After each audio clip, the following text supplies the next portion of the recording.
ladies and gentlemen, to Longbox Chronicles month here on Reaction and Review. Tonight, guys, I'm taking a look at another film based on a Marvel Comics property, and it's another film I bought on Blu-ray a couple of months ago and just haven't had the chance to watch yet. So what the hell, I'm going to kill two birds with one fucking stone. I'm going to watch the movie, get to watch my Blu-ray copy, and do an episode of Reaction and Review at the same time. Awesome.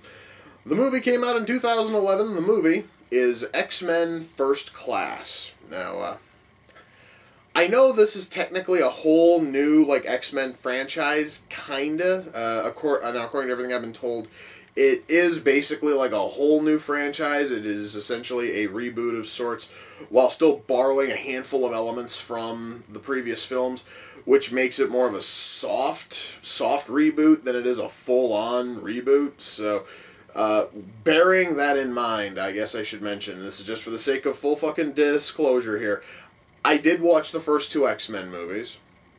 The reason why I didn't watch the third one is because the second one sucked that fucking badly.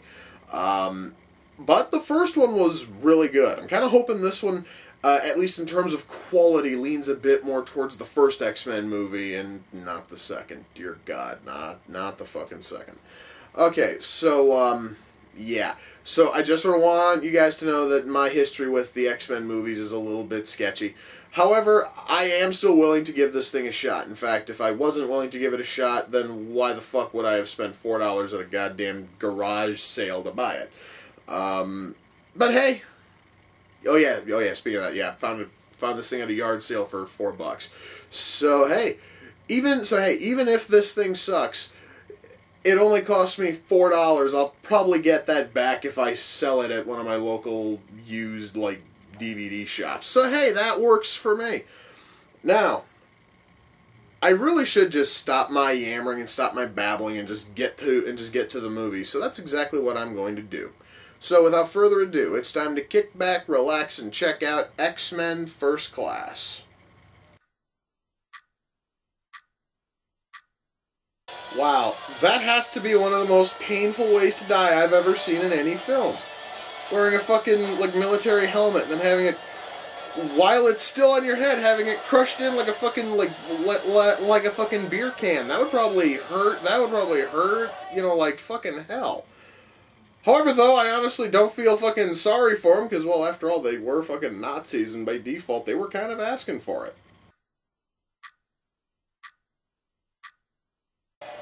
Okay, this is fucking... Wow, that was fucking badass.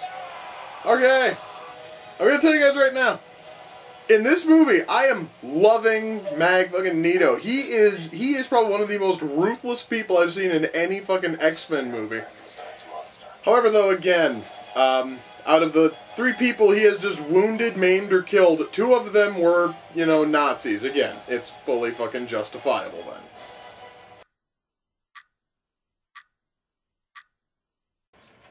So hang on a moment here. So we have Magneto's helmet, which, by the way, Kevin Bacon looks fucking goofy as shit wearing it. And it somehow has now gained Juggernaut's helmet's ability to protect the wearer from any kind of psychic or telepathic intrusion. Okay. I don't know if that was part of the X-Men First Class comic. Frankly, I don't care, because, well, honestly, it is kind of a nice, you know, touch. It's just kind of sad that I'm able to point out that little difference between what I know in the comics and this. Makes me feel a little bit nerdier than fucking normal, actually.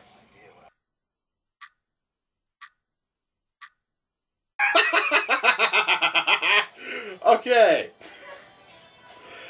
I officially loved Hugh fucking Jackman's cameo. That was fucking awesome. Short, sweet, and to the fucking point. I loved that. Okay, I do have to ask. So, Darwin is just basically to evolve, or rather his mutant power is that he's able to evolve anything which would keep him alive. Then why the fuck was he ducking, like, fucking gunfire? You would almost think that he'd just, like, immediately, like, turn into, I don't know, like, Kevlar or something, you know? I'm just saying, it just seemed a little bit off. I mean, especially when they establish his power, And then, like, a time when it would be most fucking, like, tuned to use it, he's ducking gunfire instead of just, you know, taking it and just letting his power take over. It just seemed a little odd, I guess.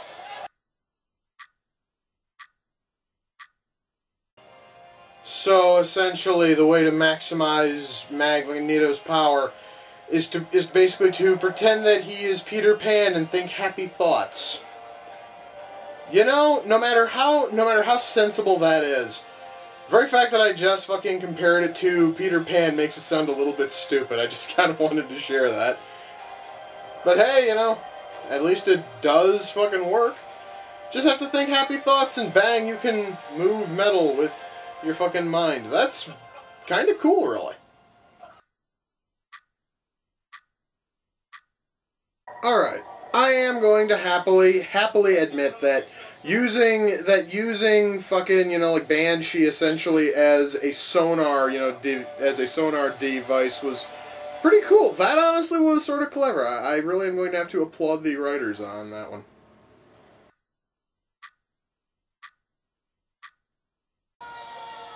Oh, hell yeah.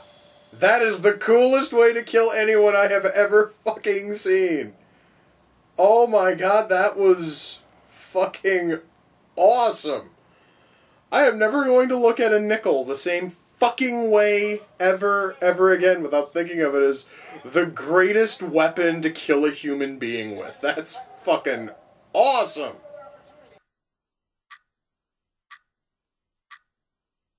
Well, guys, that was X-Men First Class.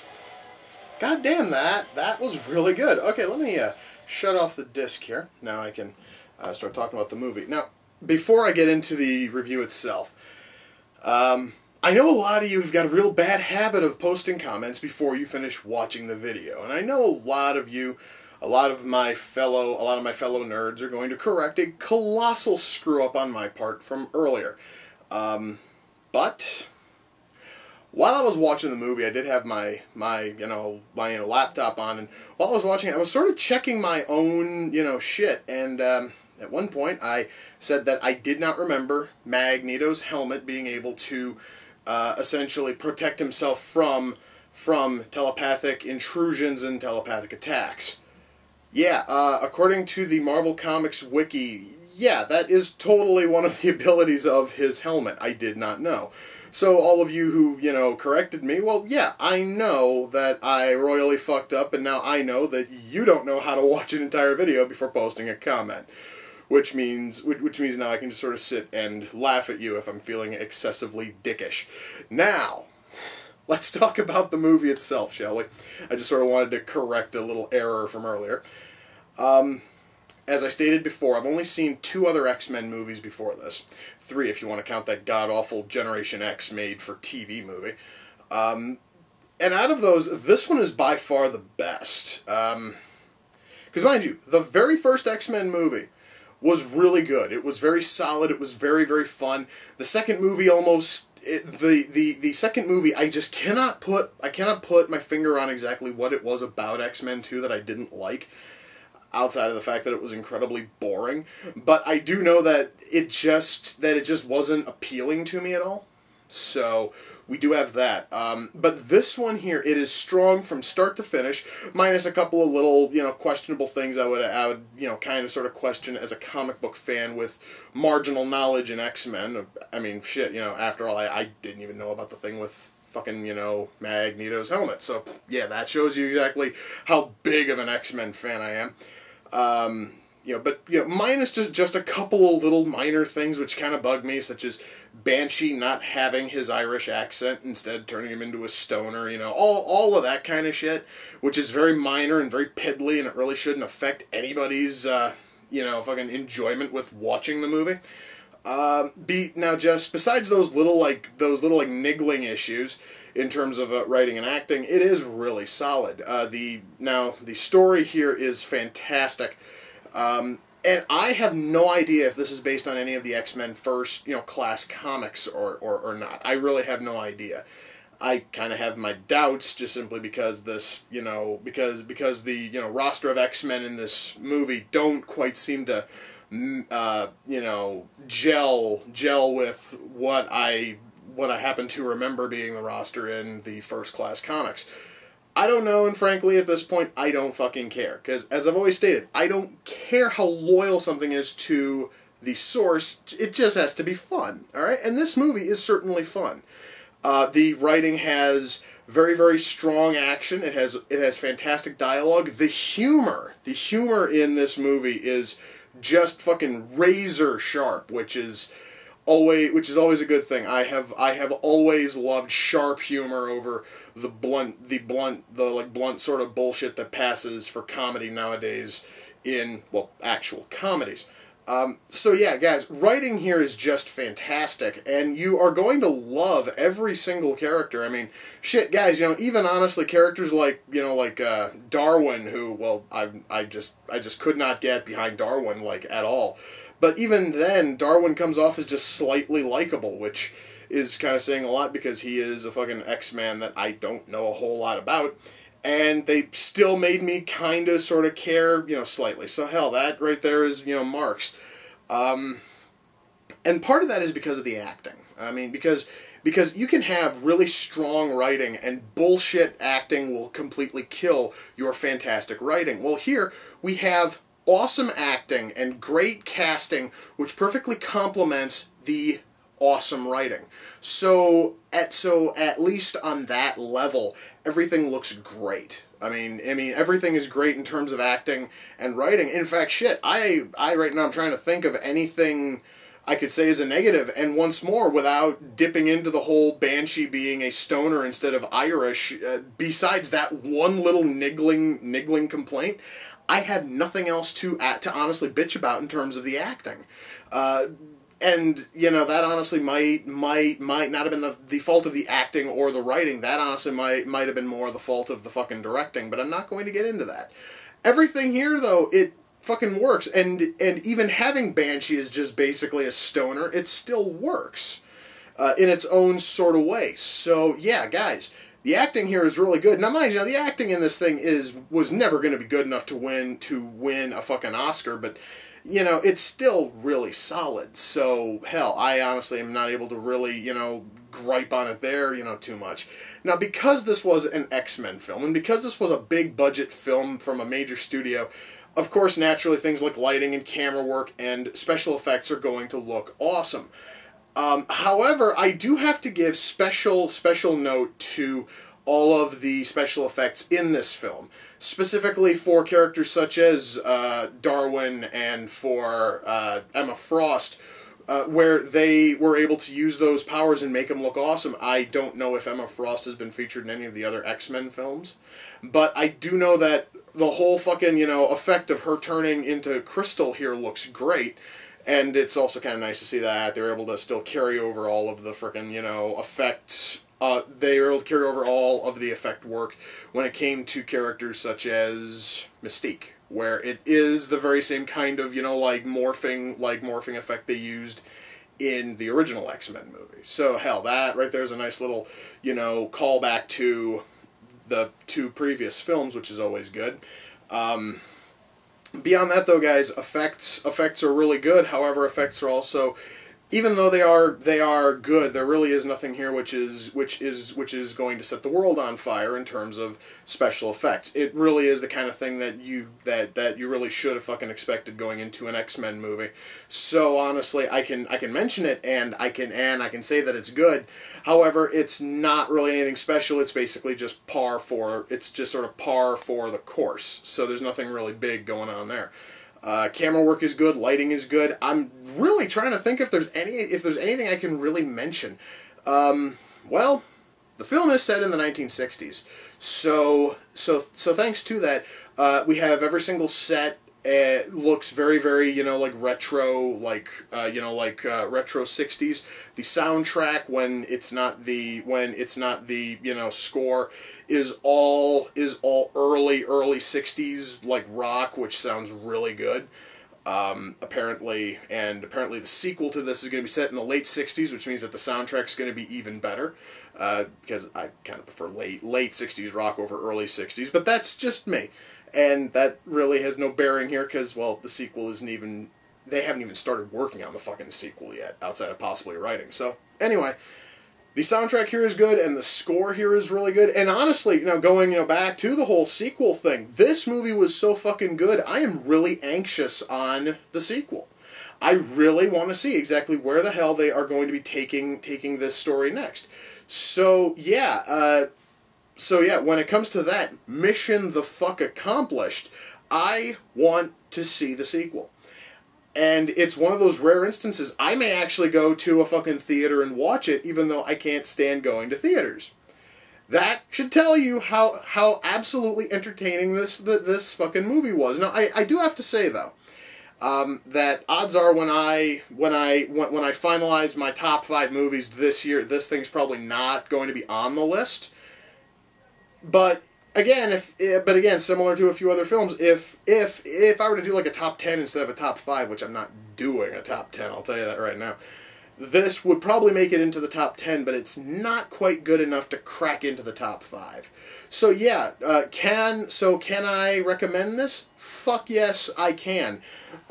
Especially since, as I stated at the start, I bought this goddamn thing at a fucking yard sale for $4.